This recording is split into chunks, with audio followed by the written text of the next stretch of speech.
Welcome to my YouTube channel, Tony Su Vega, your feng shui guru and paranormal expert.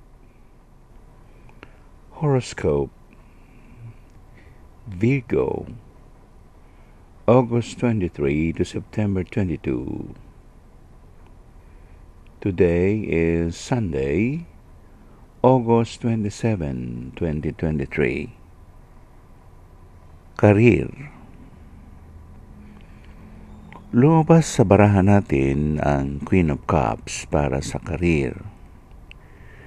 Sa interpretasyon, kung ito ay ang tinutukoy na isang panahon ng Scorpio mula October 23 hanggang November 22, kung gayon, may hinihinday kang magandang pagkakataon sa panahong yaon.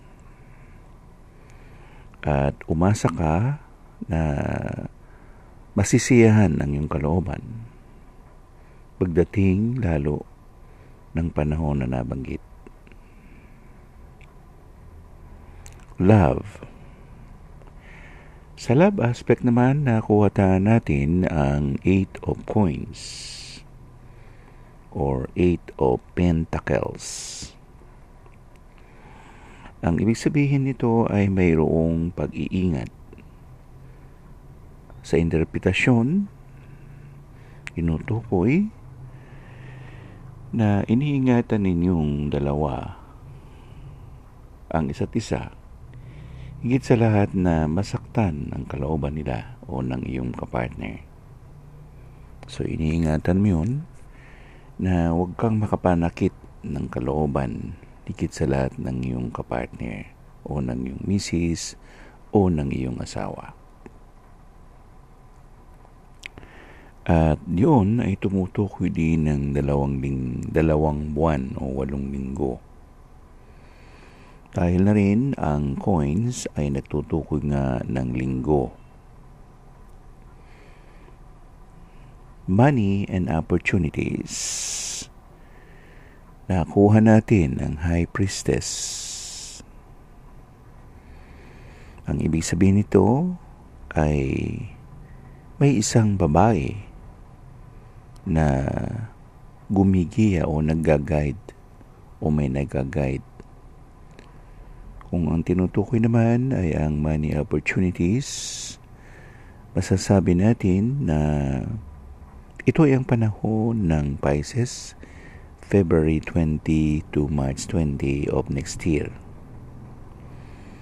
So, ang ibig sabihin, itong reading na ito ay posibleng mag-extend hanggang sa panahong nasabi.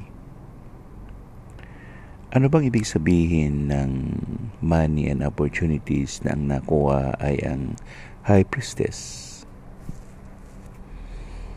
May sorpresang darating sa buhay ninyo o sa buhay natin.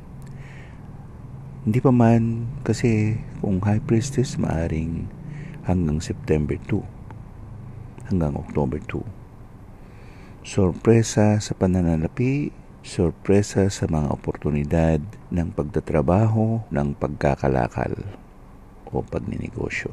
At kapag tinukoy natin ang High Priestess, tinutukoy din natin ang kabuuan ng ating sarili na ang pagkasabi ay ang kutob or ang intuition. Ang kutob na ito ay magsasabi kung saan mo makukuha o matatagpuan ang sinasabing oportunidad. Life coach.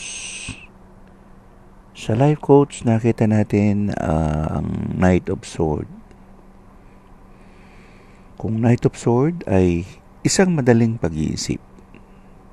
Pag-iisip na tinutukoy ang ating utak at ang ating mas malalim pa sa utak o isip. So, ang pagkatukoy niya ay ang isipan na bigla na lang magagawa ang isang bagay. So, pwede rin sabihin ito sa English yung wit.